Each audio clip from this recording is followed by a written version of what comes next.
here in the city of Pittsburgh. We like to believe that we're a major city. We're nothing more than a big country town. Everybody in this city knows everybody or knows somebody who knows somebody. In the city of Pittsburgh, people break bread together. You know, that's a form of acceptance, and there are a lot of inequalities in the city of Pittsburgh. Bottom line, you have a lot of people fighting through that.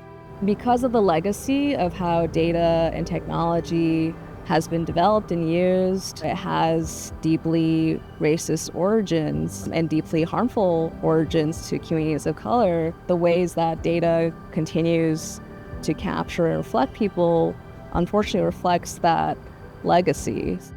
We are the Black Equity Coalition.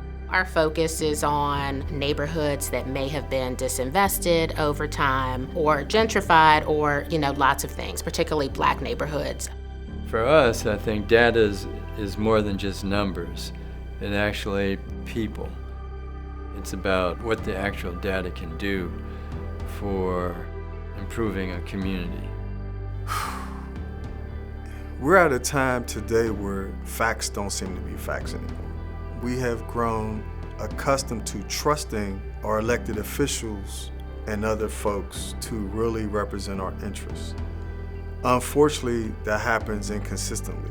Too often academia gets involved in the process and they think their book tells them how to solve this problem. And then when you bring them to the street, they fall apart within a matter of days, weeks, months. We were doing just about the same statistically as we're doing now before they came along. Make the math make sense. This notion of data justice is really a way to help people use data to make decision making. There has been harm conducted in the past using data.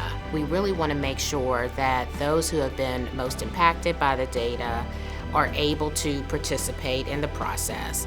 We're bringing together two different community bodies to work with us, look at the data, and then work in partnership with the city of Pittsburgh to inform their actual public data dissemination. We have to take that first step and just, pushing ourselves in the image that we want people to see that is about the community, and that's about togetherness. That's about, fighting for the kids.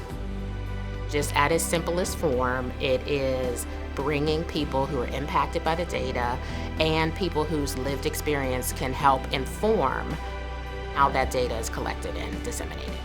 It's definitely been overwhelming for me. It's something that brings people to the table.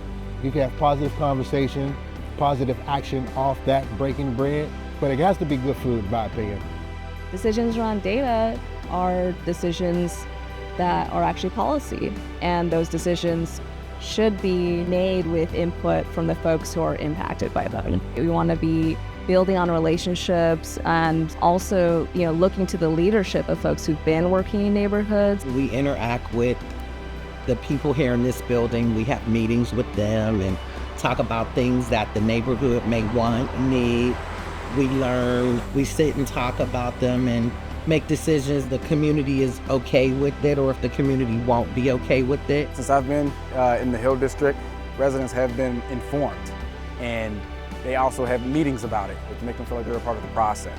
We have a group called the Bell Super Consensus Group, which has almost every entity that's involved in some way in the community aspect, from housing to public safety, all sit together on a regular basis and brainstorm. Working collaboratively is not an event, it's a process. You can create and put stuff in motion that can transform people's lives. We have a chance to do something unique that serves everybody. Look at the data, address the data from an equity-centric perspective, and then go from there. We can do this. We can bring back a civil society within our community. I'll be happy when I see it because it can't come fast enough. We need everyone's help to do that, and so everyone can be a part of it.